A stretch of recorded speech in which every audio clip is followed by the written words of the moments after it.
Bonjour Jérôme et Vincent. Pour commencer, 3 questions-réponses rapides pour clarifier quelques notions clés du livre. Vous travaillez sur des publics dits empêchés, et c'est une notion qui est devenue incontournable dans les politiques culturelles. Est-ce que vous pourriez revenir brièvement sur cette désignation? Donc, les publics empêchés désignent les personnes qui, pour des raisons physiques, sociales ou institutionnelles, ne peuvent accéder aux lieux ou services culturels. Au niveau étatique, 3 conventions ont été signées afin de mettre en œuvre des programmes subventionnés pour résorber ces problèmes de justice sociale.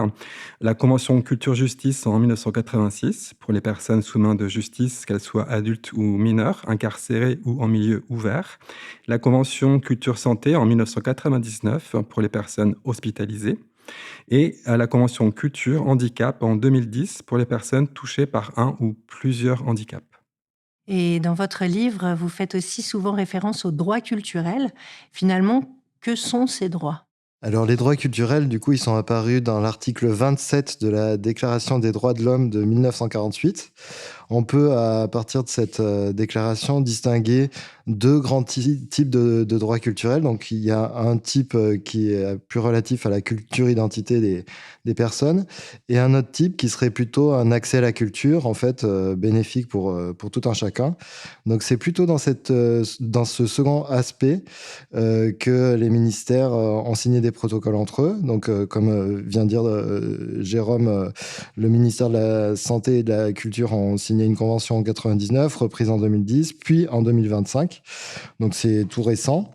Elle oblige à la mise en place d'ateliers dans les hôpitaux et met le point vraiment sur la citoyenneté des patients. Et donc, cette citoyenneté est relative aussi aux droits culturels pour eux.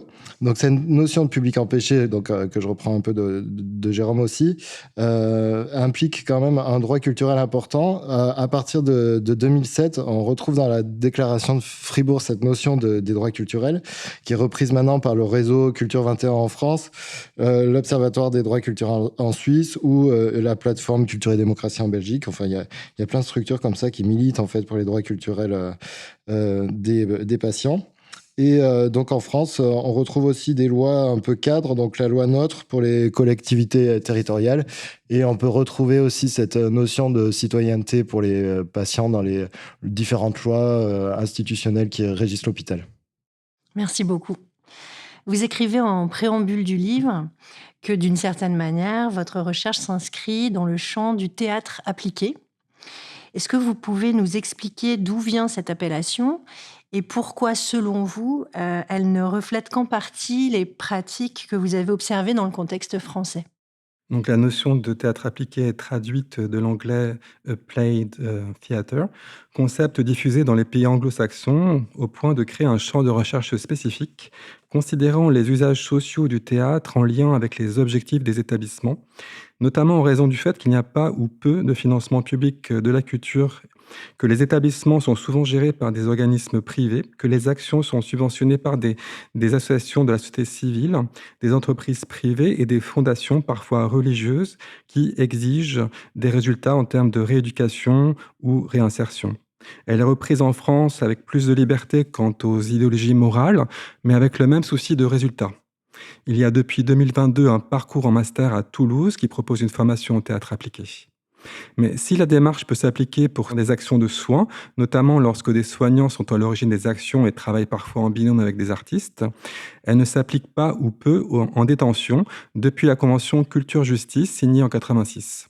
Car les personnes détenues doivent pouvoir bénéficier de leurs droits culturels sans que l'accès à ces derniers soit conditionné à un résultat de réinsertion. C'est différent pour les mineurs car les ateliers en art participent de leur droit à l'éducation. De plus, le mot théâtre était problématique dans notre étude, dans le sens où tous les arts du spectacle étaient concernés.